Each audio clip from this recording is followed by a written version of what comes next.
Père éternel, Dieu tout-puissant, Dieu d'Abraham, d'Isaac et d'Israël, mon âme te loue, mon âme t'exalte pour ce jour nouveau que tu nous as donné. Père, il est maintenant temps d'écouter ta parole. Je prie que tu sois au commencement et à la fin de ce moment. Je prie que tu nous accompagnes jusqu'à la fin de ce culte. Seigneur, je ne connais rien, c'est toi qui m'apprends toutes choses. J'ai encore besoin de ton Saint-Esprit ce matin. Viens nous enseigner encore. Viens nous communiquer ta pensée, afin que chacun comprenne le but de son existence. Seigneur, emmène-nous en eau profonde. Communique-nous ton réma. Père, dès cet instant, tu délies ma langue. Tu oins ma bouche. Tu me révèles ta pensée. Que ta grâce se propage dans cette salle. Que ta grâce touche toutes les personnes qui nous suivent sur Internet partout dans le monde. Merci, Père, parce que personne ne repartira comme il est venu. Que toute la gloire te revienne. Toi qui es Dieu dans les cieux, qui règne sur la terre pour des siècles et des siècles. C'est par Jésus-Christ, notre Seigneur, notre Sauveur, que j'aime de tout mon cœur, de toute ma pensée, de toutes mes forces que j'ai prié. Et que quelqu'un dise 3 fois Amen, Amen, Amen, Amen. Acclame le Seigneur. Alors, le thème de mon message, je l'ai intitulé « Réveille le lion qui dort en toi ». Dis à ton voisin, réveille le lion qui dort en toi. Genèse 49, versets 8 à 10. Judas, tu recevras les hommages de tes frères. Ta main sera sur la nuque de tes ennemis.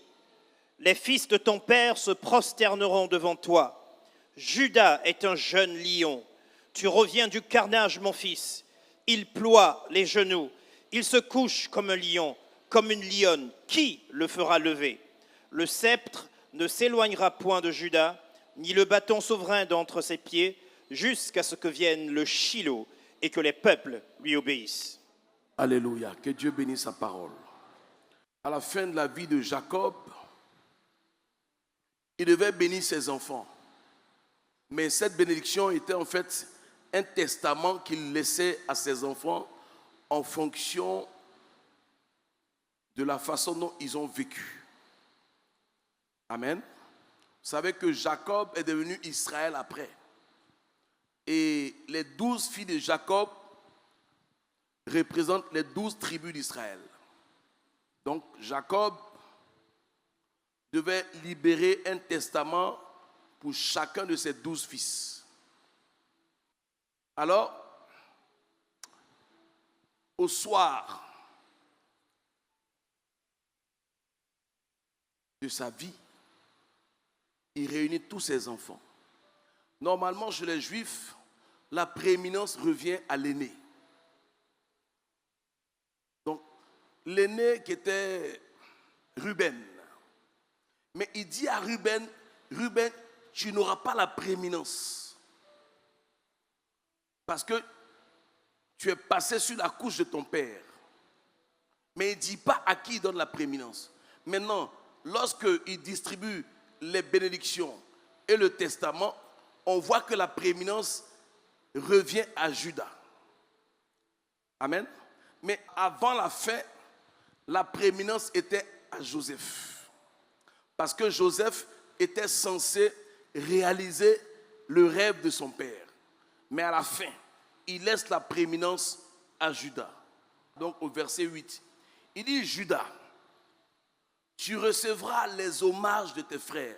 Donc ça veut dire qu'il place Judas à la tête de tous ses frères. Il devient le chef de ses frères. Il dit, ta main sera sur la nuque de tes ennemis. Pour que ta main soit sur la nuque de tes ennemis, c'est que tes ennemis t'ont tourné au dos, ils ont pris la fuite. Qui est d'accord avec moi? Donc ça veut dire que tant que tu vivras, aucun de tes ennemis ne tiendra devant toi. Ils viendront par un chemin, mais ils fuiront par 7 chemins. Et tu les poursuivras. Amen. Les fils de ton père se prosterneront devant toi. Ça veut dire que Judas devient le chef. Donc c'est à Judas qui donne la prééminence. Il dit les fils de ton père se prosterneront devant toi.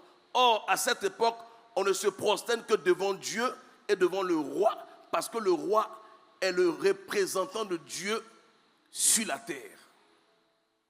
À cette époque, il n'y avait pas encore de roi. Amen.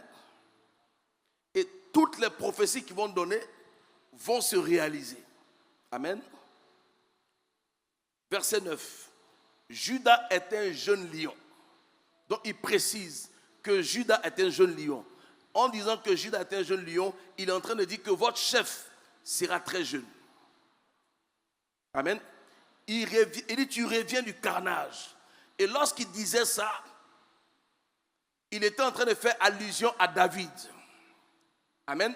Parce que David a accédé au trône très jeune, à 30 ans.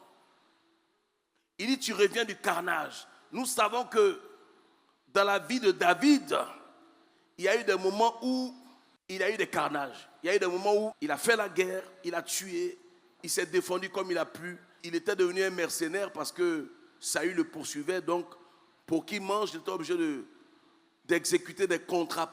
Donc, il était en train de parler de la vie de David là. Il dit, tu reviens du carnage, mon fils. Il ploie les genoux. Il se couche comme un lion, comme une lionne qui le fera lever. Donc, ça veut dire que tu seras établi. Et lorsque tu seras établi, tu seras stable. Personne ne pourra te déstabiliser. Amen. Je suis dans mon introduction. Verset 10. Il dit, le sceptre ne s'éloignera point de Judas, ni le bâton souverain d'entre ses pieds. Il dit, le sceptre ne s'éloignera pas. Donc, lorsqu'il dit, le sceptre ne s'éloignera pas, ça veut dire que le sceptre peut bouger. Si quelqu'un dit, bon, je vais à la boutique, tu peux dire non, ne t'éloigne pas. N'est-ce pas? Donc, quelqu'un qui ne s'éloigne pas peut se déplacer. N'est-ce pas? Donc, il est en train d'expliquer que avant que le roi, David, soit roi, il aura un roi avant lui, mais qui n'est pas de Juda. Je reprends. Ça veut dire que tout ce qui s'est passé entre Saül et David était dans la bouche de Jacob. Il dit le sceptre, donc le trône. Le sceptre, c'est le bâton. Ne s'éloignera pas de Juda. Donc il est en train d'expliquer qu'à un moment donné, le trône va bouger. Il va se déplacer provisoirement. Et après, il va revenir. Et on a constaté que pendant que le prophète Samuel était juge d'Israël, le peuple de Dieu est allé trouver Samuel pour lui dire que nous voulons un roi comme les autres peuples. Il dit, mais vous n'avez pas besoin de roi puisque c'est Dieu qui est votre roi. À cette époque-là, Dieu était le roi du peuple d'Israël et il avait établi les juges sur son peuple pour juger son peuple. Ils disent non, eux ne veulent plus de juges, ils veulent un roi comme les autres peuples. Donc Samuel, triste, va trouver Dieu. Il dit, voici ce que ton peuple me dit. Donc il dit à Samuel, dis-leur que j'ai compris. Mais ce n'est pas toi qu'ils ont rejeté, c'est moi Dieu qu'ils ont rejeté. Donc trouve-le un roi. Donc Samuel va leur trouver un roi avec des critères humains. Donc le roi qui va venir ne viendra pas de Dieu, viendra des hommes. C'est à leur demande que Dieu a choisi un roi. Donc, étant donné que le sceptre appartient à Juda, de façon définitive, il donne un roi provisoire. Donc le trône se déplace, il va à Benjamin. Donc, lorsque Samuel rencontre Saül, qui était allé chercher les ânesse de son père, lorsqu'il va arriver, qu'il va rencontrer Samuel, il va dire, je t'attendais. Il dit, tu vas manger avec moi aujourd'hui. Donc, ils mangent ensemble. Après, il le prend de côté. Il dit, bon, voici ce qui va se passer. C'est toi que Dieu a choisi comme roi pour Israël. Il dit, mais pourquoi me parles-tu ainsi? Ne sais-tu pas que je viens de Benjamin? Donc, Saül, sachant que la royauté appartient à Juda, est surpris que le prophète lui dise qu'il sera roi. Amen. Or, ce n'est pas le prophète qui dit, c'est Jacob qui a prophétisé cela selon la volonté de Dieu à Genèse 49.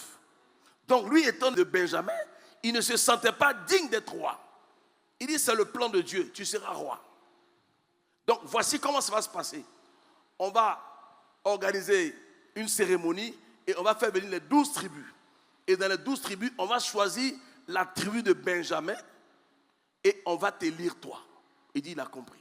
Donc on organise la cérémonie, on fait venir tout le monde. On appelle la tribu de Benjamin qui vient. Saül étant censé être parmi sa tribu, puisqu'il a été briefé pour ça, on ne voit pas Saül, il a disparu. Donc le Saint-Esprit va dire au prophète Samuel qu'il est caché dans les bagages. Donc ça veut dire que Saül sentait qu'il n'était pas digne d'être roi. Il sentait que la royauté ne lui appartenait pas. Il n'avait pas l'étoffe, il n'avait pas la carrure, il n'avait pas le charisme, il n'avait pas l'aura pour être un roi. Mais puisque les hommes veulent un roi, Dieu leur donne un roi selon les critères humains. Donc on va le chercher parmi les bagages, on le fait sortir. Donc on le choisit parce qu'il était le plus beau et le plus grand. Donc il avait une belle stature, il était grand de taille, il était beau. Donc quand on l'a mesuré avec tous les membres de sa tribu, il était le plus grand. Voici comment Saül devient roi. Mais Saül n'est pas devenu roi par hasard parce que Jacob l'avait annoncé au préalable. Je suis en train de dire à quelqu'un que la vie que tu es en train de vivre aujourd'hui a été annoncée avant la fondation du monde. Il n'y a pas de hasard dans la vie d'un enfant de Dieu. N'arrive à un enfant de Dieu que ce que Dieu a ordonné. Donc, tu peux avoir l'impression que tu contrôles ta vie, mais tu ne contrôles pas ta vie. Ce qui a été écrit sur ta vie là, influence ta façon de vivre, influence la trajectoire de ta vie. Lui ne savait pas qu'en allant chercher les années de son père, il allait devenir roi. Mais c'est parce que quelqu'un a prophétisé qu'il allait devenir roi, que lorsque le temps est arrivé, Dieu l'a mis sur le chemin de sa royauté. Je suis en train d'expliquer à quelqu'un que pendant que d'autres sont en train de s'amuser, d'autres sont en train d'aller en boîte de nuit, d'autres sont dans les bars, toi tu as le souci de ton avenir, tu as le souci de t'attacher à Dieu. Pourquoi? Parce que dans la préscience de Dieu, dans le livre de Dieu, ton nom est écrit. Donc tu n'es pas quelqu'un d'ordinaire, tu ne penses pas comme les autres, tu ne t'amuses pas comme les autres, tu ne vadrouilles pas comme les autres. Ta destinée t'attire à ta destination. Est-ce que je parle à quelqu'un? Tout est écrit. Donc, ils vont oindre Saül, Saül devient roi. On sait ce qui s'est passé. Donc, il dit à Juda, et pendant qu'il disait cela, David était dans les reins de Juda. Il dit, le trône ne s'éloignera pas. Donc, il va revenir. Donc, vous comprenez pourquoi Saül a été oint avec une fiole d'huile. Et David a été oint avec quoi? Une corne. Donc la fiole veut dire que son trône sera provisoire. La corne veut dire que son trône sera permanent, perpétuel. D'accord? Donc, cette parole va influencer la façon d'être de David. Il dit, le sceptre ne s'éloignera point de Juda, ni le bâton souverain d'entre ses pieds, jusqu'à ce que vienne le Shiloh. Le Shiloh, c'est le Messie. Jusqu'à ce que vienne Jésus-Christ, le roi des rois, le Seigneur des seigneurs, le lion de la tribu de Juda. Jusqu'à ce qu'il vienne. Voici ce qui va se passer. D'accord? David sera différent des autres enfants de son père parce que c'était sa destinée. Lorsque Jacob donne cette prophétie à ses 12 enfants, il parle en tant qu'Israël. Donc Israël n'existait pas au départ.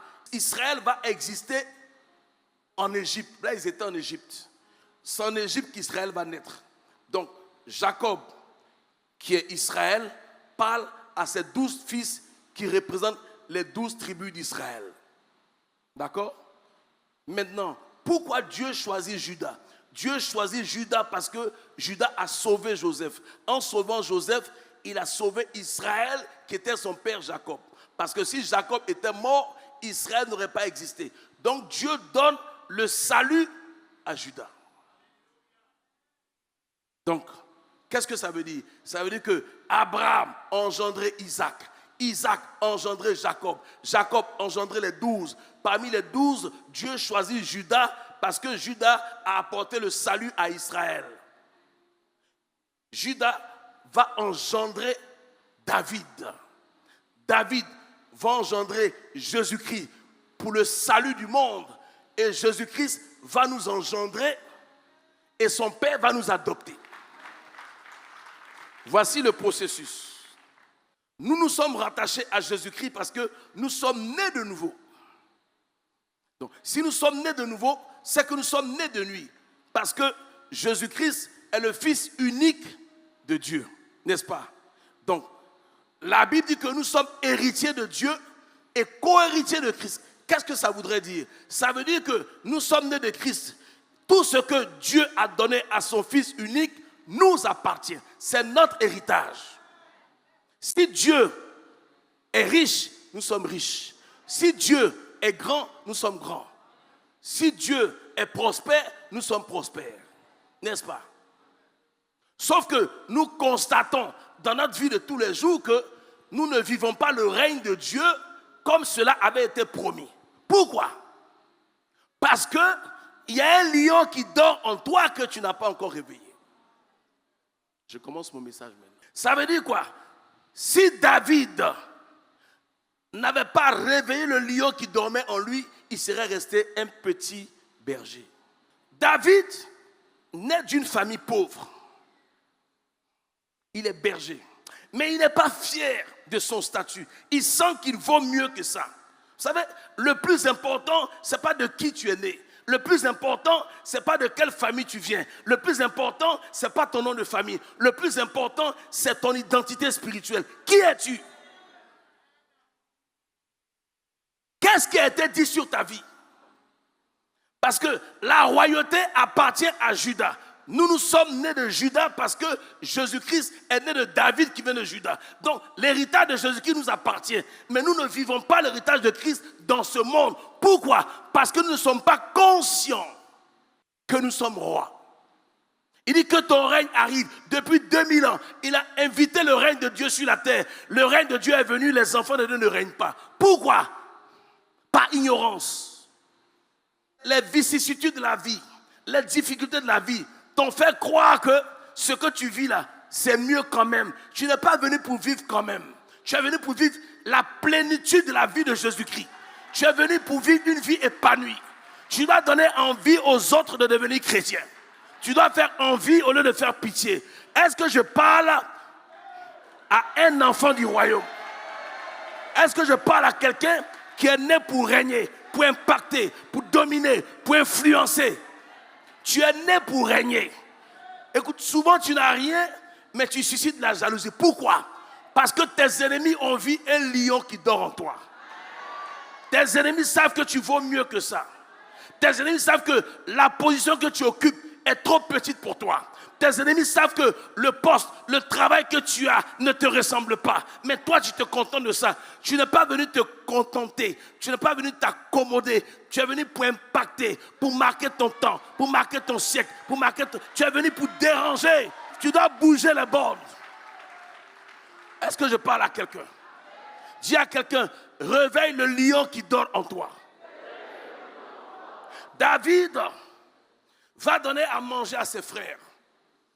Sous les instructions de son père, il dit, va voir tes frères au front pour voir s'ils vont bien. Et apporte des vivres et donne quelque chose à leur commandant. Donc il arrive, il voit ses frères, il embrasse ses frères, il prend de leurs nouvelles. Pendant qu'il est en train de parler avec ses frères, il voit un géant qui sort de l'autre groupe, qui vient et qui commence à insulter l'armée de l'Éternel. Et lorsqu'il est arrivé, tout le monde a pris la fuite. Donc il dit, mais c'est qui ce monsieur-là qui se permet d'insulter l'armée du Très-Haut? Ça veut dire qu'il n'est même pas effrayé. Un monsieur qui fait 3 mètres de long, avec une masse musculaire, mais ça ne l'effraie même pas. Mais qui est cet homme? On dit non, ça fait 40 jours, tous les jours il vient défier l'armée, puis les gens prennent la fuite. Et on lui dit que le roi a promis de donner sa fille à celui qui allait vaincre, qui allait tuer ce gars. Il s'approche, il dit, mais le roi a dit quoi? Là, le lion qui dormait en lui commence à se réveiller. Ce sont tes projets, ce sont tes études. C'est-à-dire que c'est ton avancement, c'est ton courage qui peut réveiller le lion qui dort en toi. Tu vaux mieux que ça et tu te contentes. Tu es dans une société où tu dois impacter et puis tu subis. Dis à quelqu'un, c'est pas normal. Tu n'es pas né pour subir, tu es né pour influencer. Tu es né pour impacter, tu es né pour dominer, tu es né pour t'imposer. Souvent tu déranges Parce que c'est ça ta vraie nature. Est-ce que je parle à quelqu'un? Tu n'es plus au stade de vouloir plaire aux gens. Tu es au stade de prendre ce qui porte ton nom. Tu es au stade de t'imposer. Tu es au stade d'être la tête et non la queue. Tu es au stade de prendre ce qui te ressemble. Même le mariage, on ne se marie pas à n'importe quoi. On ne s'accommode pas dans le mariage. Tu prends ce qui fait ton bonheur. Dans le mariage, il n'y a pas ça va aller. Ce qui est chanté là, ce n'est pas pour mariage. Alléluia. Donc, on lui dit que le roi promet sa fille et sa famille sera exempte d'impôts. Sa famille ne paiera plus jamais d'impôts. Et son frère Eliab, son frère aîné, qui avait la même stature, la même beauté que Saül, avait peur de Goliath. Et il veut casser son frère devant tout le monde. Et il lui dit, mais qu'est-ce que tu es venu faire ici, petit orgueilleux? Qu'est-ce que tu fais du petit troupeau que ton père t'a confié? Ça veut dire que tu es un petit berger. Reste à ta place de petit berger. Il y a des personnes qui ne voudront pas que tu veuilles changer ta situation. Il y a des gens qui ne voudront pas que tu souhaites mieux pour toi. Il y a des gens qui seront dérangés par tes ambitions. Ils vont trouver que tu es orgueilleux, tu es prétentieux. Tu n'es pas orgueilleux, tu n'es pas prétentieux. C'est le lion qui dort en toi qui veut se réveiller. Tu sens que tu n'es pas à ta place. Tu sens que ça ne te ressemble pas. Souvent, tu nais dans une cour commune. Et puis les gens de la cour te trouvent différent. Parce que tu n'es pas à ta place en fait. Eux, ils ne peuvent pas comprendre. Mais toi, tu n'es pas à l'aise là-bas. Parce qu'il y en a qui sont à l'aise. Il y en a même, ils veulent casser pour mettre climatiseur. Eux, ils sont à l'aise là-bas. Toi, tu veux déménager. Parce que ta destinée, le lion qui est en toi, n'est pas à l'aise. Est-ce que je parle à quelqu'un? Tu veux bouger, tu veux fonctionner, tu veux aspirer à plus grand. Et il y a des gens dans ton entourage que tu respectes, que tu considères, vont t'appeler pour te faire asseoir, vont te dire, mon petit, nous on a commencé avant toi, calme-toi, ne les écoute pas. Quelqu'un qui n'a pas réussi mieux que toi ne peut pas te donner de bons conseils. Je reprends. Celui que tu dois écouter, c'est celui à qui tu veux ressembler. Ce n'est pas parce que quelqu'un est plus vieux que toi qu'il est plus sage que toi. Parce que souvent dans le quartier, on a les grands frères qui sont au chômage, ils t'appellent mon petit. Toi, tu n'as rien, tu appelles les gens mon petit. S'ils te donnent l'enseigne, c'est ton grand, en argent. Amen ou pas amen? Il va te dire non, nous on était ici avant toi, il ne faut pas te presser, non, il ne faut pas écouter les gens sont méchants. Oh, le méchant c'est lui-même. Hein. Les gens sont méchants dans l'église, reste dans ton coin, non, ne fais rien, reste comme ça. Pourquoi? Parce que lui, il a tué le lion qui dort en lui. Le lion qui dort en lui, il ne vit même plus, il est mort. Maintenant, toi, il ne veut pas que tu réveilles le lion qui dort en toi. Donc, quand Eliab menace son petit frère David, à cause de ses propos, il dit, mais qu'ai-je dit de mal? Ne puisse pas parler ainsi. La Bible dit que, et il se détourna de son frère et alla vers d'autres personnes. Si tu respectes quelqu'un et que les conseils qu'il te donne ne t'arrangent pas, détourne-toi de lui. Si tu viens à l'église et que les personnes que tu fréquentes passent leur temps à calomnier, à critiquer les autres, détourne-toi d'eux. Si tu viens à l'église, si les personnes que tu fréquentes n'aiment pas la prière, n'aiment pas les autres, ils sont dans les commérages, détourne-toi d'eux parce qu'ils vont tuer le lion qui dort en toi. Tu n'es pas venu pour ça. Est-ce que je parle à quelqu'un? Tu n'es pas venu pour ça. Tourne-toi vers quelqu'un qui s'est déjà accompli, à qui tu veux ressembler. Et lui pourra t'apprendre comment il a procédé pour devenir ce qu'il est. Mais ne t'approche pas des gens. Non seulement eux, mais ils n'ont rien, ils te raquettent et puis tu les écoutes. Quelqu'un qui te raquette ne peut pas te faire réussir. Je reprends. Quelqu'un à qui tu donnes là, il ne peut pas changer sa vie. Parce que la main qui donne, c'est elle qui ordonne. Donc tu ne peux pas donner à quelqu'un et puis celui à qui tu donnes, lui te manage. Ça ne marche pas comme ça. Quand tu marches, il y a des personnes qui doivent être des modèles pour toi. Tu t'approches d'elles et puis elles te montrent comment elles ont fonctionné pour être là où elles sont. Mais tu ne marches pas dans la médiocrité et puis espérer réussir. La médiocrité n'apporte pas la réussite. La paresse n'apporte pas la réussite. La négligence n'apporte pas la réussite. Si tu n'es pas encore devenu qui tu es dans ta vie et que tu commences à dormir jusqu'à midi, Ce n'est pas le diable, hein? C'est toi-même. Amen. Il approche les gens. Il dit, allez dire au roi que moi je vais me battre avec Goliath. Donc on va donner l'information au roi. Donc le roi l'appelle, il le reconnaît parce que c'était son petit qui jouait à la harpe lorsque l'esprit le saisissait. Il dit, ah mon petit, tu es trop petit, tu ne peux pas combattre. Ce monsieur-là, c'est un soldat depuis son jeune âge. Tu es trop petit. Parce que Saül lui-même était un combattant, mais Saül avait peur de Goliath. Il dit, mais toi tu es trop petit. Parce que lui, on l'a présenté à Saül comme un joueur de harpe. Or, on lui a dit que c'est un vaillant guerrier, mais il n'a pas fait attention. Donc maintenant, il dit au roi, il dit, mon roi, ne t'inquiète pas. Tu me vois petit comme ça, là. Mais je ne suis pas bon. C'est mauvais. C'est petit, mais c'est mauvais. Il lui dit, lorsque Dieu me préparait, Dieu sachant que je dois combattre Goliath, Dieu sachant que je dois libérer Israël des mains des Philistins, il a permis que je combatte l'ours. Il a permis que je combatte le lion. Donc ça veut dire quoi? Avant de devenir ce que tu dois devenir, Dieu doit te préparer dans le secret. Ça veut dire que le fait que David ait tué le lion, personne ne savait. Il ne s'en est pas vanté. Il a gardé ça pour lui. C'est au moment opportun qu'il en a parlé au roi. Il a parlé au roi pour rassurer le roi. Pour dire que quand je dis je vais me battre avec lui là, je me suis battu plus fort que lui. Parce que l'ours est plus fort que l'homme. Donc l'ours était l'image à venir de Goliath. Donc Dieu permet que David combatte l'ours pour ne pas avoir peur de Goliath. Est-ce que quelqu'un comprend? La Bible dit que Samson a commencé à libérer le peuple d'Israël. Mais c'est David qui va libérer le peuple d'Israël. Donc Dieu permet que David tue le lion parce que le lion représente le roi des Philistins. Donc ça veut dire que l'examen que tu vas passer là, Dieu va te montrer, c'est ce que tu as déjà vu que tu vas passer. Tu ne passeras pas ce que tu ne connais pas. Dieu permettra que ce soit un exercice que tu as déjà fait avant. Donc Dieu permet qu'il se familiarise à l'ours, qui a la stature, la masse de Goliath. Il se familiarise au lion, qui représente le roi des Philistins. Il a vaincu les deux. Donc il savait qu'il allait avoir la victoire. Amen. Donc la Bible dit que lorsque David va voir Goliath, Goliath va le mépriser parce qu'il était jeune et beau de figure. Vous savez, c'est un avantage d'être méprisé. Lorsque quelqu'un vous méprise, il est en train de vous défier. Mais il ne faut pas répondre par des invectives. La seule façon de relever le défi est de réussir votre vie.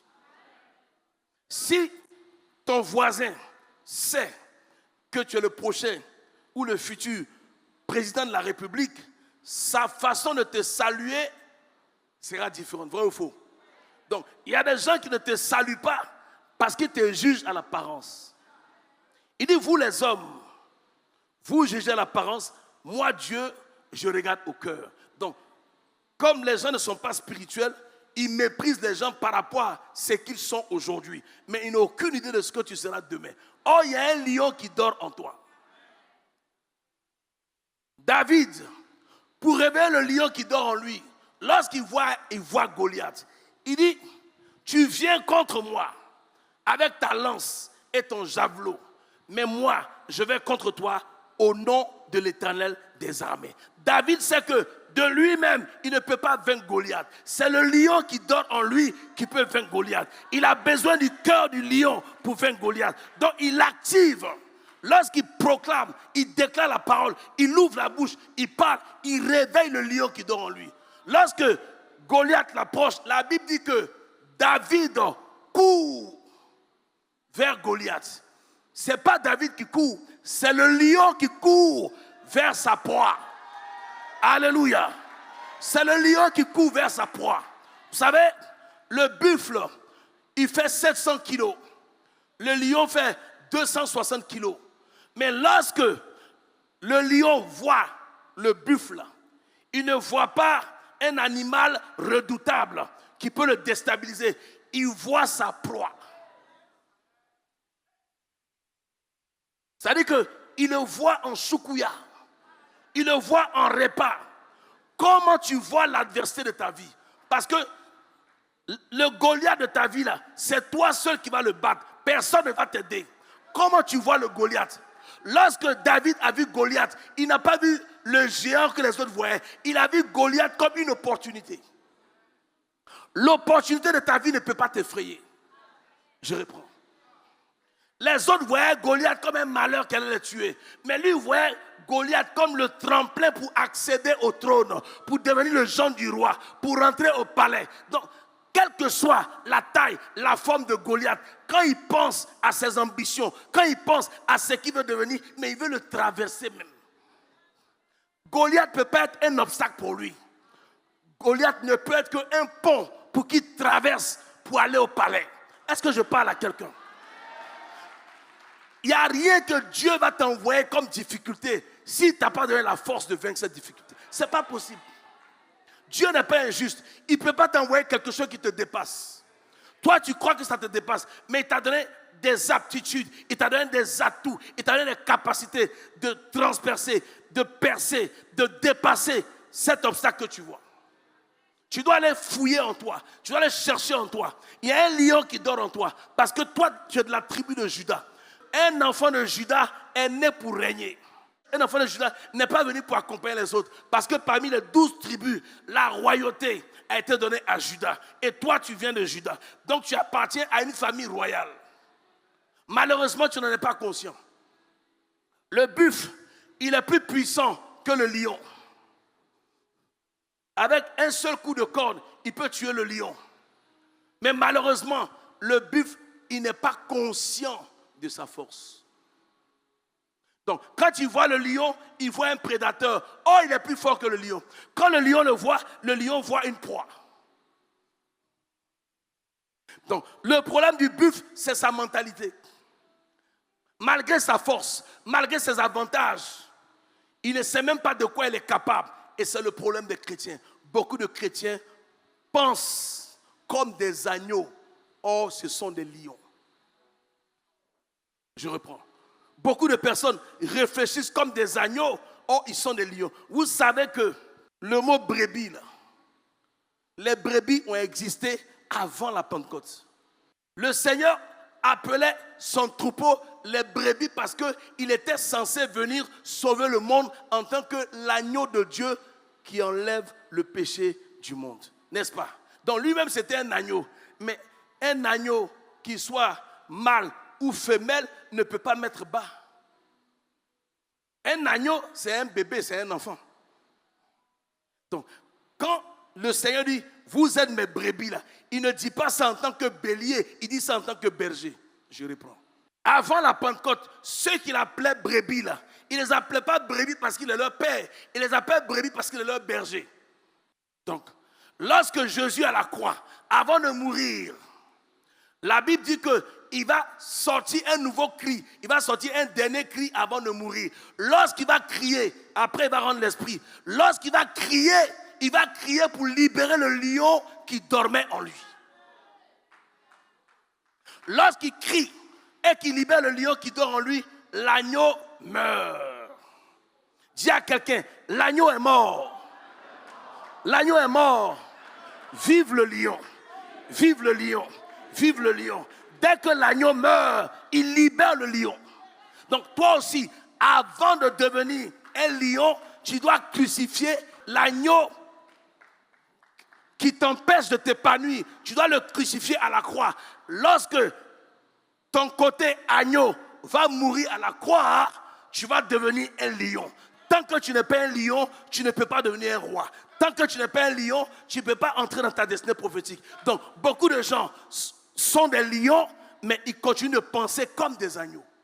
Lorsque le Seigneur disait que si quelqu'un te gifle, il te donne une joue, il faut donner une autre joue. Ça, c'était Jésus de Nazareth.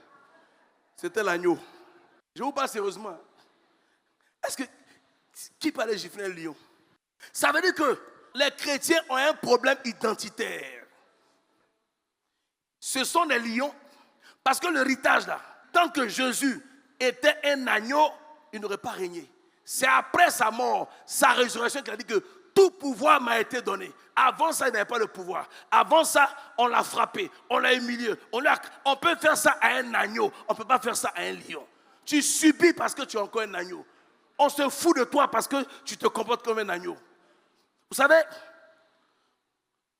un lion qui pense qu'il est un agneau peut se retrouver en train de brouter des herbes comme un mouton. Je reprends. Un lion qui pense comme un agneau, là, il va penser comme un herbivore. Au lieu de manger la viande, il va manger les herbes. C'est ce que les chrétiens font. Au lieu de manger ce qui te ressemble, ce qui ressemble à ta royauté, tu manges comme un esclave parce que tu ne connais pas ta valeur, tu ne connais pas ton identité. C'est-à-dire que le roi qui est en toi dort. Oh, tu es né pour régner.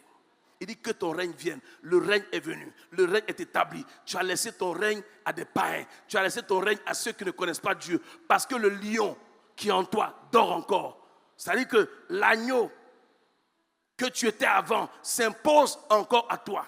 Donc, le problème du buffle, c'est sa mentalité. Le problème du chrétien, c'est sa mentalité. Comment tu penses? Tel un homme pense, tel il est. Comment tu penses? Comment tu te vois? Comment tu analyses les choses? Pour qui tu te prends? Vous allez voir que le même Jésus, la Bible dit que Jean dormait sur sa poitrine. Le même Jésus de Nazareth. Mais dans l'Apocalypse, quand il a vu Jean, il ne lui a même pas adressé la parole. Parce que l'agneau est mort. Vive le lion. Il ne pouvait même pas s'approcher du même Jésus qu'il a connu là. Ce n'était plus la même personne.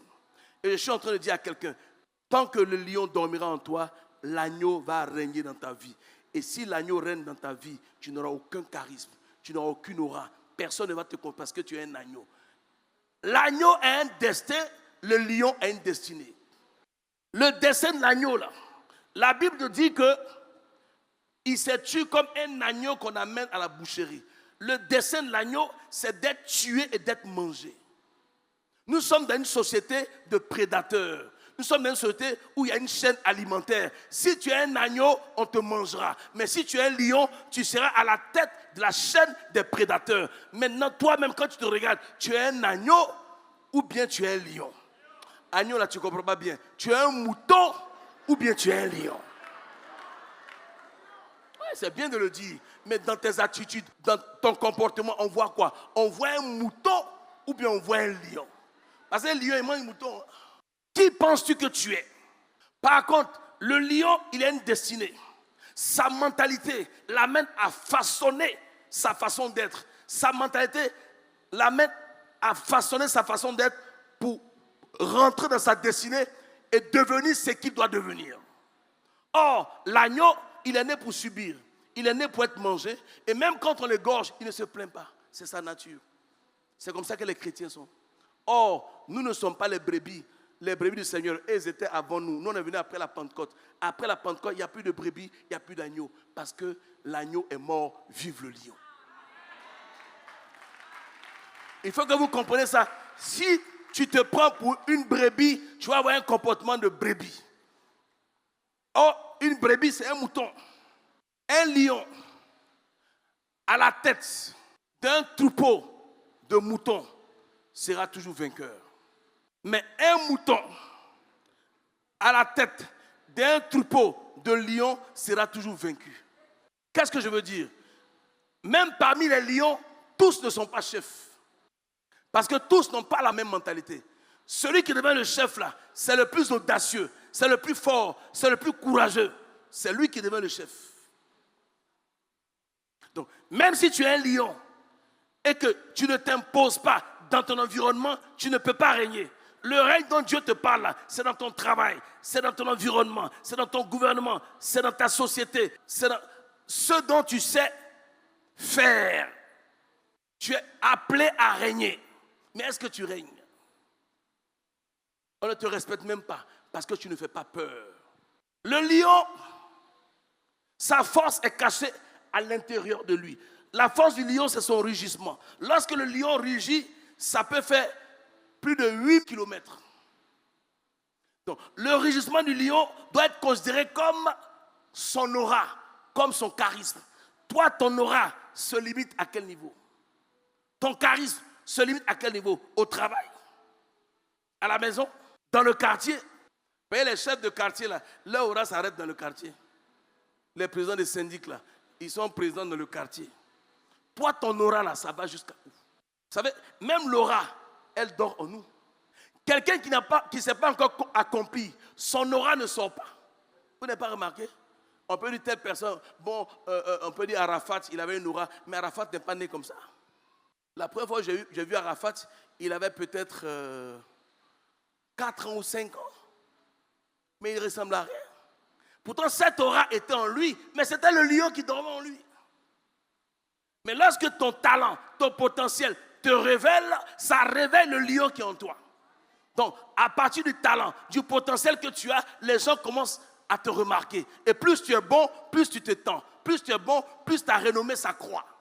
N'est-ce pas? Mais il y a quelque chose que tu dois réveiller en toi. Personne ne le fera pour toi. Et pour ça, déjà, il fallait que tu crois en toi avant que les gens croient en toi. Mais est-ce que tu crois en toi? Tu es un lion, mais tu penses comme un agneau. Donc, tu es un lion, mais tu penses comme quelqu'un qui subit. Et tu subis. On ne te respecte pas. On se fout de toi. Parce que tu te comportes comme une victime. Parce que tu tends la main, tu commandes, tu ne te respectes pas, tu forces dans les gens ne veulent pas te parler, mais tu veux leur parler quand même. Les gens, tu salues les gens, on ne te répond pas, tu salues quand même, c'est forcé. Tu salues quelqu'un, il ne te répond pas, mais tu ne le salues plus. Ce n'est pas un péché. Un lion est craint. Est-ce qu'on te craint? Parce qu'il y en a qui pensent qu'ils sont des lions, mais c'est des chats. Est-ce que je parle à quelqu'un? Proverbe 30, verset 30. Le lion, le héros des animaux, ne reculant devant qui que ce soit. Voici comment on présente le lion. C'est le héros. Quelqu'un ne peut pas être un héros s'il n'a pas gagné de combat. Mais le problème avec toi, c'est que tu as peur même de combattre. Comment tu peux être un héros si tu as peur de combattre? Vous savez, le héros, ce n'est pas celui qui gagne tous ses combats. Le héros, c'est celui qui n'a pas peur de mourir au combat. Un vrai guerrier, là. Quand on dit quelqu'un est un héros, là, c'est pour ça que vous voyez que souvent, on honore des gens à titre posthume. N'est-ce pas? Il est mort, mais on lui donne une distinction parce qu'il est mort au combat. C'est un héros. Donc le héros, c'est celui qui n'a pas peur de la mort. Mais le héros chrétien, c'est celui qui n'a pas peur de réussir. C'est celui qui n'a pas peur d'être audacieux. C'est celui qui n'a pas peur d'aller de l'avant. C'est celui qui n'a pas peur de retourner à l'école. C'est celui qui n'a pas peur de décrocher des diplômes. C'est celui qui n'a pas peur de dire que je serai quelqu'un. Je vais marquer mon temps. Je vais marquer mon siècle. C'est celui qui connaît sa valeur. C'est celui qui sait qu'il est né pour dominer, pour régner, pour impacter. Il n'est pas né pour accompagner les autres. Il n'est pas là pour porter les sacs de ses camarades. C'est quelqu'un qui est né pour devenir.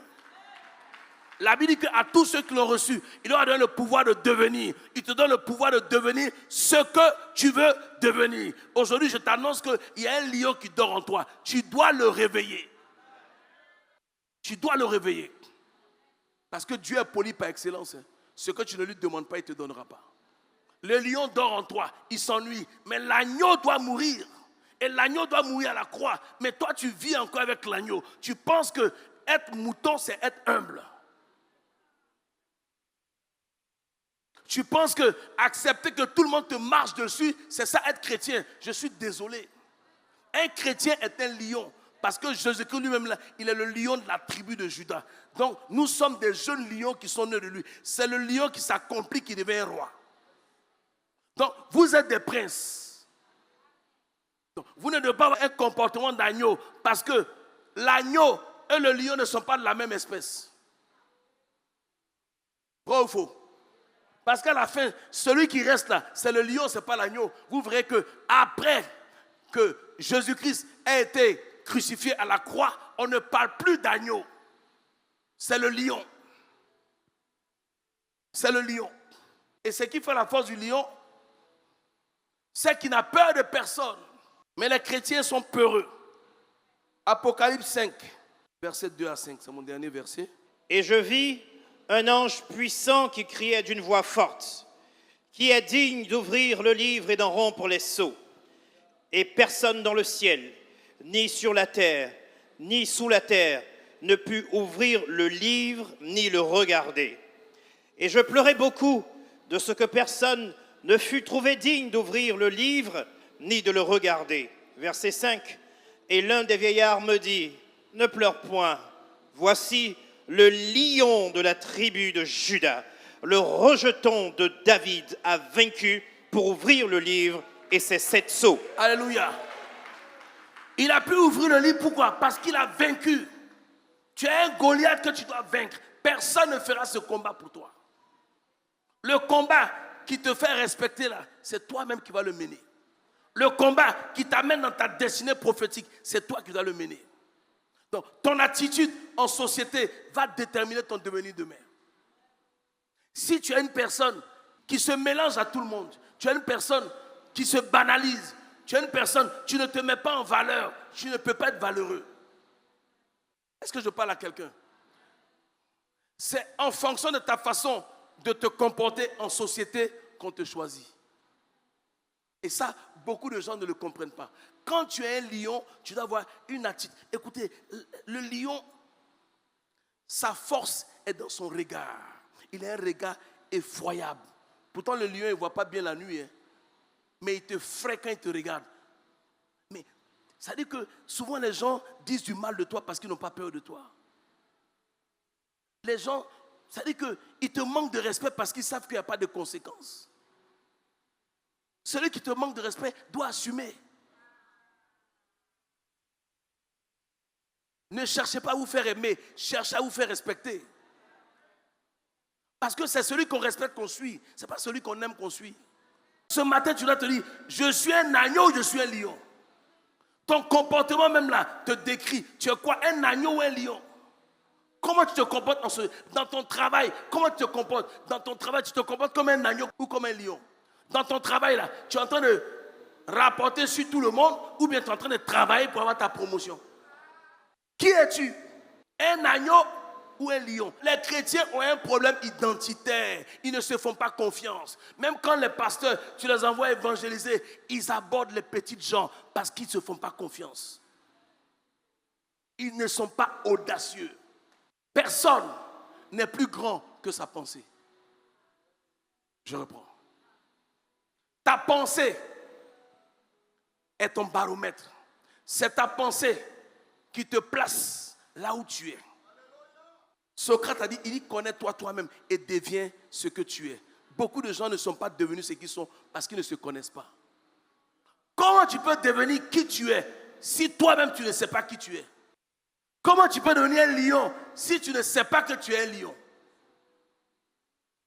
Le peuple de Dieu est détruit. Pourquoi? Parce qu'il lui manque la connaissance. Souvent les gens te méprisent parce qu'ils ont vu en toi ce que toi tu n'as pas vu en toi-même. Et c'est le problème des Africains. Ça veut dire que pendant que d'autres Africains se battent pour leur émancipation, pour leur liberté, il y a des Africains qui se battent pour aller être les vassaux des Occidentaux.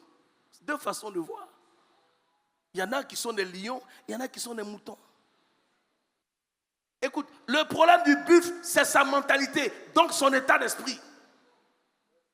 Et le problème africain, c'est sa façon de réfléchir, c'est sa façon de se voir. Vous savez, 500 ans d'esclavage, de brimade, ça laisse des séquelles. En fait, ton ennemi, tu es plus fort que lui, mais il te fait croire qu'il est plus fort que toi. Et tu commences à croire. C'est le problème du buffle. Il voit le lion lui montre qu'il va le manger. Il pèse 260 kilos. Le buffle pèse 700 kilos, mais il a peur du lion. Pourquoi? Parce que c'est comme ça qu'il a été formaté. Comment tu te vois? Pourquoi les autres y arrivent et pas toi?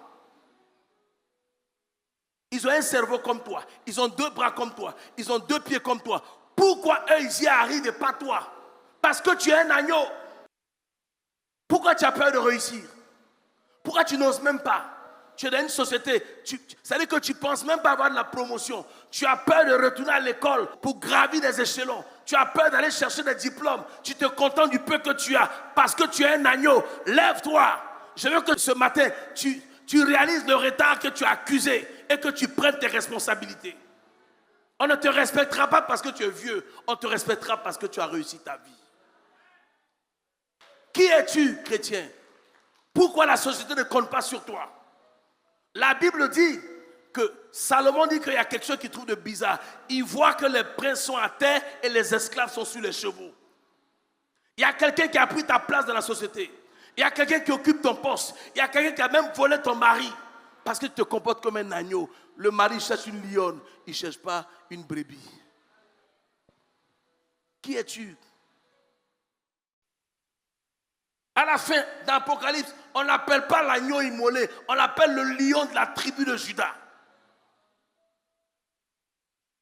C'est son identité véritable. Le lion de la tribu de Juda. Pourquoi? Parce qu'il est le roi des rois. Et s'il est le roi des rois, c'est parce qu'il est le roi des rois que vous êtes. Il dit, je souhaite que tu prospères à tous égards. Sois en bonne santé comme prospère l'État. C'est-à-dire que c'est le souhait de Dieu pour toi. Parce qu'un roi n'est pas pauvre. Un roi n'est pas misérable. Un roi ne galère pas. Un roi ne tend pas la main. Mais tu tends la main parce que tu penses comme un agneau. Un roi est né pour régner. On a volé ta grâce. C'est-à-dire que tu es joli cadeau. Tu es joli et puis tu n'as pas mari. Parce que tu veux vivre d'amour et d'eau fraîche. Et tu aimes l'amour. Mais comment tu peux aimer même quelqu'un qui ne fout rien dans sa vie? Dis à ta voix, sois ambitieuse. Hein? Comment tu peux aimer même un chômeur? Pourquoi? Un chômeur ne doit pas avoir de femme. Il n'a qu'à aller au couvent.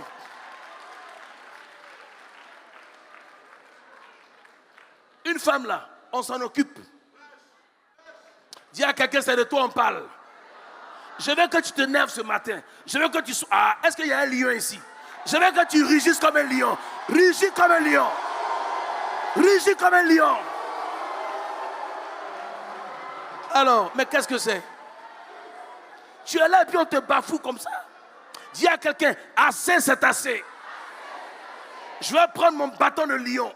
Je vais prendre mes responsabilités et je vais régner. J'ai dit, tu vas régner, tu vas régner, tu vas régner parce que tu es né pour régner. Acclame le Seigneur. Il y a des gens qui ne rentrent pas dans leur accomplissement et puis ça ne les frustre pas. Pourquoi? Ça va te déranger. Tu n'es pas à ta place. Il y a des filles, même tu le vois, même elle est dans sa voiture, elle est dans sa GLE, et puis elle est plus vilaine que toi. Tu ne comprends pas. Dis à quelqu'un, c'est une lionne. C'est une panthère, tu t'amuses. Elle, c'est une lionne. Qu'est-ce que tu fous? Tu passes ton temps à t'occuper de la vie des gens. Tu passes ton temps à critiquer les gens. Mais si tu critiques quelqu'un, tu le mets devant toi. Tu n'as pas compris ça? Il dit ne regarde ni à gauche, ni à... Sois focalisé sur ta destinée. Parce qu'il y a quelque chose de grand qui doit sortir en toi. Tu dois savoir qui tu es. Tu dois être sûr de ce que tu vas devenir. C'est important. C'est important. La société dans laquelle nous sommes, c'est une société de compétition. C'est une société compétitive. Si tu n'as pas le niveau, tu ne peux pas compétir. On ne te dit pas de te mentir toi-même. On n'est pas dans l'obstination, on parle de la foi. La foi, ce n'est pas l'obstination. Est-ce que je parle à quelqu'un? Tu es un lion ou tu es un mouton? Et il y a des chrétiens qui agissent comme des buffles. Ça veut dire qu'ils font tout par la force. Au lieu d'utiliser leur cerveau, ils utilisent leur corne. C'est-à-dire que tout c'est palabre. Tout c'est palabre. C'est-à-dire que c'est comme des buffles, quoi. Toi, tu es buffle, va attaquer le lion. Si tes camarades, tu es chaud, agis avec ta tête. Le lion sera-tu devant parce que le lion est courageux, il est intelligent, il est fort. Le mouton est peureux, il est bête. Il ne faut plus accepter qu'on t'appelle brebis, parce que tu n'es pas une brebis. Tu es un jeune lion, tu es une jeune lionne. Tu n'es pas une brebis. Il n'y a pas de brebis ici. Ce n'est pas une bergerie ici. Est-ce que tu peux mettre un lion dans une bergerie? Non. Le lion là, il est libre. C'est ta façon de penser qui te façonne. Lorsqu'un homme ne sait plus pourquoi il se bat, il a déjà perdu le combat. Je reprends. Lorsqu'un homme ne sait plus pourquoi il se bat dans sa vie, il a déjà perdu le combat. Quand tu te lèves le matin, c'est quoi ta motivation? Tu te bats pourquoi? Qu'est-ce qui te motive? Tu carbures à quoi? C'est quoi qui te réveille le matin? Qu'est-ce qui fait que tu ne restes pas couché dans ton lit? Tu es un Goliath à terrasser. Arrête de te plaindre, ça te victimise. Arrête de murmurer, arrête de critiquer, ça t'infériorise. Quand tu critiques, tu deviens inférieur. Il y a deux catégories de personnes.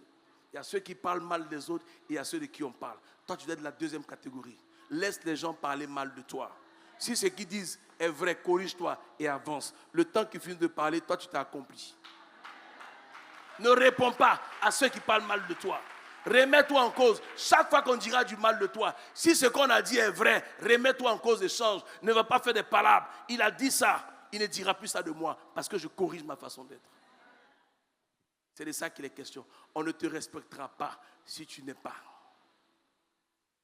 Si tu n'as pas et si tu n'es pas. On veut paraître pour ne pas être. J'ai une de mes filles qui m'expliquait, elle est dans une société de distribution et elle me disait que les gros clients sont à l'intérieur du pays. Ils peuvent te donner 300, 400 000 acheter un produit. Mais les gens qui sont en gré là, même 50 000, tu les vois, ils sont dans les voitures, ça veut dire qu'ils vivent au jour le jour. Il peut avoir 50 000, 100 000, mais il ne peut même pas avoir 1 million sur son compte.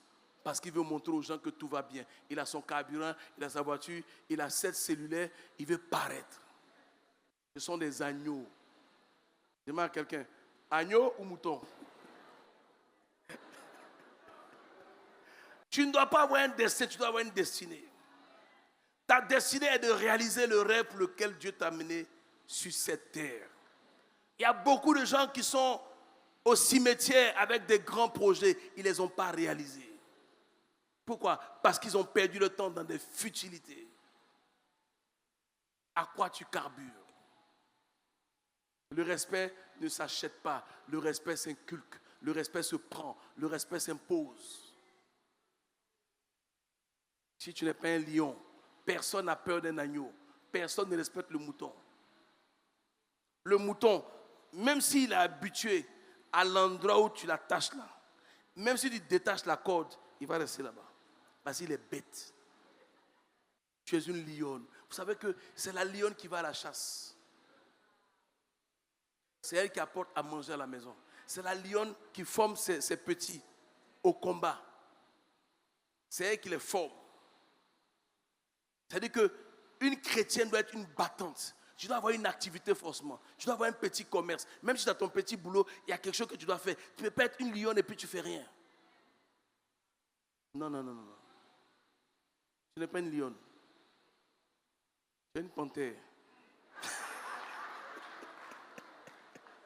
Il y a un potentiel que Dieu a déposé. Écoutez, la lionne est plus forte que le lion. La lionne est soumise au lion. C'est la lionne qui va chasser. Et puis quand elle finit de chasser, là, qu'elle envoie là, c'est le lion qui se sert en préparé, c'est le chef. C'est le dougouti qui est le chef. Ouais, c'est comme ça. C'est lui qui mange en premier d'abord. C'est le chef. Mais quand la famille est attaquée, c'est le lion qui réagit parce qu'il est responsable de la sécurité. C'est-à-dire qu'il se comporte comme des êtres humains. La démarche du lion est majestueuse. Sa crinière représente sa couronne. C'est-à-dire que quand le lion marche, il est beau dans sa démarche. C'est-à-dire qu'il a réussi à convaincre tous les animaux qu'il est leur chef. Et puis ils sont d'accord. Le lion n'est pas l'animal le plus grand, c'est la girafe. Le lion n'est pas l'animal le plus gros, c'est l'éléphant. Le lion n'est pas l'animal le plus fort, c'est l'ours. Le lion n'est pas l'animal le plus rapide, c'est le guépard. Le lion n'est pas l'animal le plus rusé, c'est le serpent. Cependant, le lion, il est et il demeure le roi de tous les animaux. C'est de ça qu'il s'agit. Il est le lion. Il est le héros de tous les animaux. Donc, si Dieu identifie Jésus-Christ au lion de la tribu de Juda, ça veut dire que tu es une lionne, tu es un lion, tu es un lion. Est-ce qu'un lion peut rugir ce matin?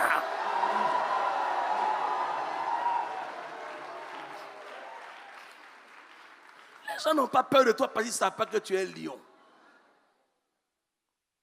Quand tu réveilles quelqu'un à 5 h du matin pour que vous expliquez là, son langage change. Il sait que tu es un lion. Est-ce que je parle à quelqu'un? Tu dois susciter le respect. Tu dois susciter la crainte. Tu ne cherches pas à te faire aimer. Le lion, ils sont fous. Ils ne cherchent pas à se faire aimer. C'est le lion le plus fort qui devient le chef. Et lorsqu'il devient le chef, il menace le danger présent et le danger à venir. Lorsque le lion a vaincu le vieux lion et qu'il prend le pouvoir, il tue tous les enfants du vieux lion. Parce que lorsqu'ils vont grandir, ils vont le tuer aussi. David a dit à Salomon, il dit, j'ai fait des erreurs que tu ne dois pas faire. Si tu veux régner en paix, il y a des personnes qui m'ont emmerdé dans mon trône, tu dois les mettre hors d'état de nuit, tu dois les neutraliser. Salomon les a neutralisés, il a eu un royaume paisible. Ce qui t'arrive demain là, c'est parce que tu ne l'as pas neutralisé aujourd'hui. Je reprends. Si tu n'as pas pris des dispositions d'épargner aujourd'hui, demain tu seras surpris. Ce qui va t'arriver demain commence aujourd'hui. Est-ce que je parle à quelqu'un? Il y a des dispositions que tu dois prendre en fonction de tes ambitions, en fonction de qui tu es. Un lion ne commande pas. Est-ce que je parle à quelqu'un? Toi aussi, face à l'adversité, tu dois rugir, tu dois être menaçant, tu dois être déterminé. On doit savoir que tu sais ce que tu veux. Personne ne doit pouvoir t'effrayer. Ta détermination va te créer un passage. Beaucoup de chrétiens sont des lions, mais ils pensent encore comme des agneaux. Et ça doit s'arrêter. Ta façon de penser doit... Écoutez, tu ne peux pas vivre dans la médiocrité puis être à l'aise. Tu ne peux pas être dans la saleté et puis être à l'aise. C'est-à-dire que toi-même, ta maison est une porcherie, ça ne te dérange pas. Tu n'es pas un lion, tu es un porc. C'est la façon de penser du lion qui fait de lui le leader incontestable qu'il est. On peut naître chef, mais on devient un leader. Lorsque ta mentalité change en fonction de ton environnement, en fonction de ta vision, en fonction de tes perspectives, les gens te voient différemment. Tu ne peux pas être plus grand que ce que tu n'as pas pensé être. Je reprends. Tu ne peux pas être plus grand que ce que tu n'as pas pensé être. Ce que tu vis aujourd'hui, c'est ce que tu as accepté. Parce que tu as pensé que c'est ce qui est bon pour toi. Mais si ce que tu vis aujourd'hui ne te ressemble pas, refuse. Et tu verras que le meilleur viendra. Est-ce que je parle à quelqu'un? Il y a des gens qui ont fait des carrières dans des secteurs d'activité et qui n'ont pas vu le changement. Il y a des gens qui ne se sont pas rendus compte que le travail que je fais là, dans 10 ans, ça ne va plus fonctionner. Donc, ils n'ont pas changé de paradigme. Ils sont restés dans le même logiciel et aujourd'hui, ils sont périmés. Actuellement, c'est l'intelligence artificielle qui est à la mode, n'est-ce pas?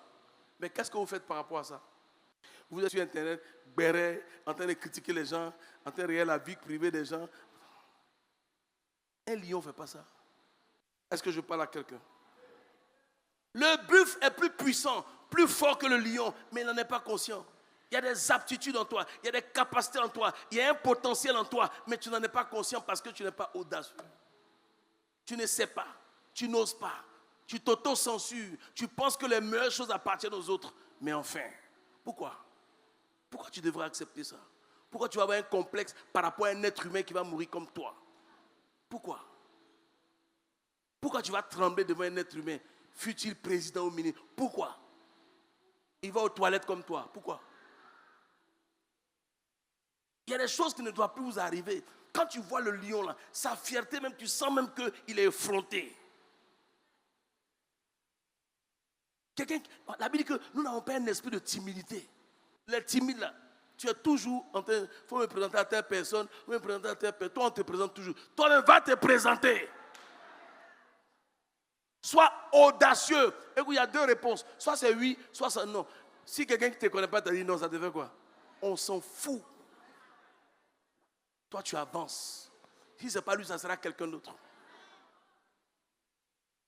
Dans une société, quand tu travailles dans une société, c'est ce que les gens disent de toi que tu es. Comment tu te comportes dans la société, puis on dit ça de toi. Il faut changer. Si tout le monde parle bien de toi, c'est que tu es bien. Mais si tu es dans une société, tout le monde te déteste, et puis toi tu penses que toi tu as raison sur tout le monde, c'est que tu es fou. Tu ne veux pas avoir raison sur tout le monde. Donc tu dois te remettre en cause. Qu'est-ce que les gens me reprochent? Qu'est-ce qui n'a pas marché? Pourquoi ça ne fonctionne pas? Il y a des gens qui ne peuvent pas percer, qui ne peuvent pas réussir parce qu'ils ne sont pas loyaux. Ils ne sont pas fidèles. Ça veut dire que trahir pour être naturel. Ça veut dire que tu lui fais du bien. Demain, il est ami avec ton ennemi. Et puis ça ne le dérange pas. Il ne sait même pas que ça ne se fait pas. Tu ne peux pas réussir comme ça. Parce qu'il y a des positions qui réclament la confiance. Tiens-toi debout. David sort d'une famille très très très pauvre. Pourtant son grand-père était riche. Mais son père était très pauvre. Mais ça ne l'a pas influencé. David était tellement charismatique que le fils du roi est tombé fond de lui. La fille du roi est tombée fond de lui. C'est Jonathan qui a sauvé David parce qu'il dégageait quelque chose. Vous savez, dans la vie où vous voulez avancer, tout est dans le style. Le style là te donne 30% dans ton charisme. Quand tu es sapé là, tu as une assurance. Qui a remarqué ça? Il y a une confiance, on ne te dit pas. Ta démarche change de façon là. Tu sens le truc. Qui voit de quoi il parle? Souvent tu es sapé, on ne te dit pas tu t'en fous, mais tu sais que tu es sapé quand même. Parce que les jaloux ne vont pas te dire que mais tu t'en fous. Tu sens que tu es sapé. Tu dois commencer à changer ta façon de penser.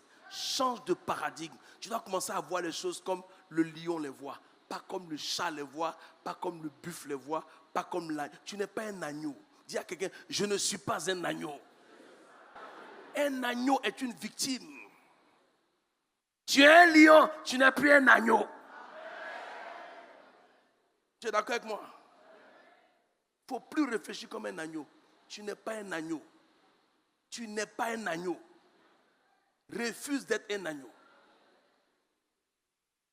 Refuse. Là où tu n'es pas le bienvenu, retourne-toi. Là où on te méprise, ne reste pas. Là où on ne te donne pas ta place, ne reste pas. Ouvre les deux mains. Père, nous voulons te rendre grâce, te dire merci. Pour les jeunes lions, pour d'autres, et des lions pour d'autres, que nous sommes. Seigneur, tes fils et tes filles avaient un problème identitaire. Plusieurs ne savaient pas qui ils étaient. Mais ce matin, tu nous as révélé que nous sommes des lions et des lionnes. Et chacun doit prendre sa part dans le concert des nations. Chacun doit posséder ce qui porte son nom. Chacun doit impacter. Chacun doit s'imposer. Chacun doit se battre pour entrer dans sa destinée prophétique. Seigneur, tu nous donnes la détermination. Tu nous donnes le courage du lion. Tu nous donnes l'audace du lion. Tu nous donnes la force du lion. Afin que chacun puisse accomplir sa destinée. Que personne ne réparte comme il est venu. Que quelque chose de nouveau démarre dans le cœur de quelqu'un, dans la pensée de quelqu'un, dans l'esprit de quelqu'un, dans la mentalité de quelqu'un. À partir d'aujourd'hui, que des choses extraordinaires commencent dans ta vie.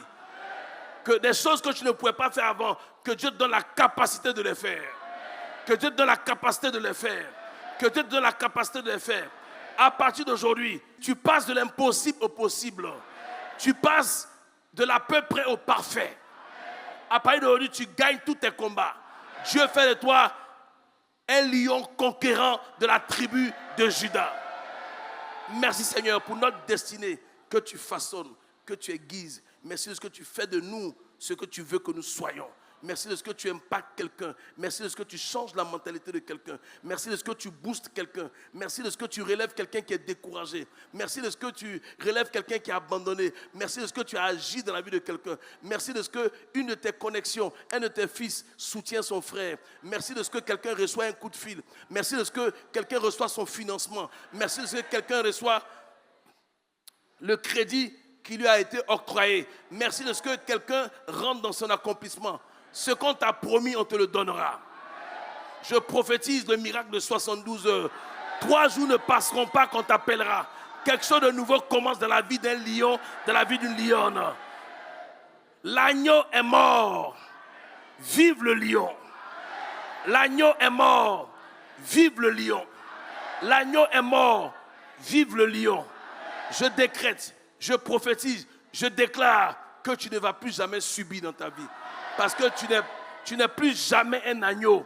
Tu es un lion, un vrai lion, et tu demeures un lion. Que la grâce de Dieu, que la destinée du lion s'attache à ta vie, tous les jours de ta vie, au nom de Jésus-Christ. Amen, amen, amen. Que Dieu vous bénisse.